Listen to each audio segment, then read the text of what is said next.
جو بھی انسان اس دنیا میں آیا اسے یہ دنیا ضرور بضرور ایک نہ ایک دن چھوڑنی ہے، اس لیے کہ موت وہ تلخ حقیقت ہے جس سے انکار کی کوئی گنجائش نہیں، اور یہ وہ کڑوا گھونٹ ہے جس کو نوش کیے بغیر کسی کو چارہ نہیں۔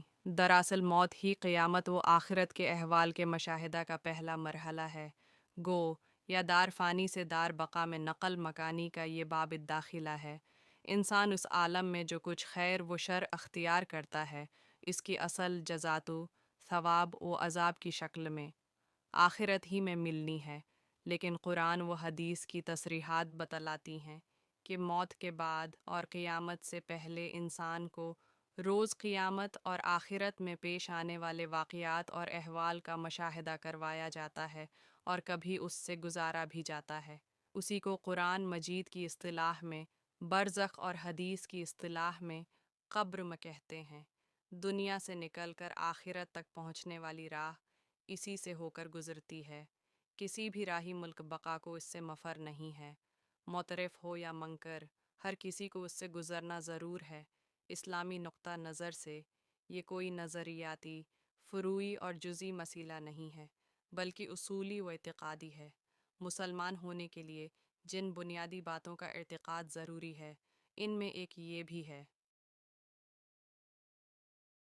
موجودہ دور میں دین و ایمان کے اعتبار سے کمزوری، عبادات میں کوتاہی اور تعلیمات اسلام سے دوری کے نتیجہ میں مسلمانوں پر جو مار پڑی اور جو برے اثرات ہوں گے محسوس کئے گئے، ان میں سے ایک برزخ کا معاملہ بھی ہے۔ اس رخ سے زندگی کے عملی میدان میں مسلمانوں کو بالعموم برزخ کا تصور اور دھیان نہ رہا، جس کی وجہ سے عبادات میں عمومی کوتاہی کے ساتھ نفاق، جھوٹ، خیانت، بد عہدی، لوٹ کھسوٹ اور خدا جانے کس کس طرح کی خرابیوں میں مسلمان ملوث ہو گئے۔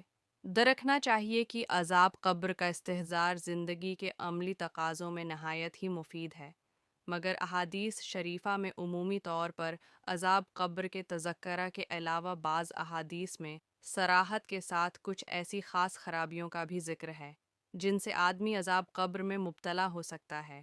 اگر ان سے احتیاط برتی جائے تو یہ عذاب قبر سے حفاظت میں بہت معین ہے، ثابت ہو سکتی ہے، اور اگر خدان خواستہ ان میں کوتاہی و بے احتیاطی سے کام لیا گیا تو انسان عذاب قبر کا شکار ہو سکتا ہے۔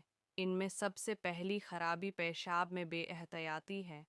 حضرت عبداللہ بن عباس رضی اللہ عنہ سے روایت ہے کہ رسول اللہ صلی اللہ علیہ وسلم دو قبروں کے پاس سے گزرے۔ آپ نے فرمایا، ان دونوں قبروں والوں کو عذاب سزا دی جا رہی ہے، اور ایسا نہیں کہ یہ کوئی بہت بڑی غلطی ہو جس سے بچنا ناممکن ہو۔ ان میں سے ایک کو پیشاب کرتے سمے صاف صفائی اور احتیاط نہ کرنے کی وجہ سے عذاب ہو رہا ہے، اور دوسرے کو لوگوں میں چغل خوری کرنے یعنی ادھر کی بات ادھر لگا کر لڑوانے کی وجہ سے عذاب ہو رہا ہے۔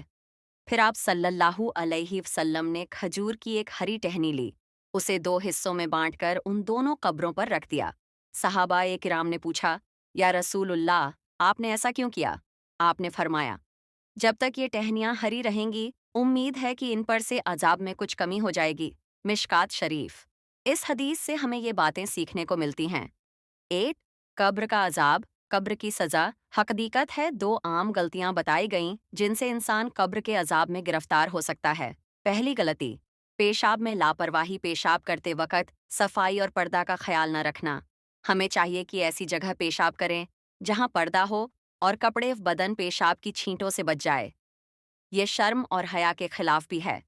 دوسری غلطی، چغل خوری کرنا یعنی لوگوں کے بیچ برائی پھیلا کر جھگڑا کروانا۔ یہ بھی بہت بڑا گناہ ہے۔ اس کے علاوہ حدیثوں میں ان جگہوں پر پیشاب کرنے سے بھی منع کیا گیا ہے جہاں لوگ آتے جاتے ہوں، کیونکہ اس سے انہیں تکلیف ہوتی ہے۔ اسی طرح کسی جانور کے بل میں پیشاب کرنے سے بھی منع کیا گیا ہے، کیونکہ وہاں سے کوئی زہریلا جانور نکل کر نقصان پہنچا سکتا ہے۔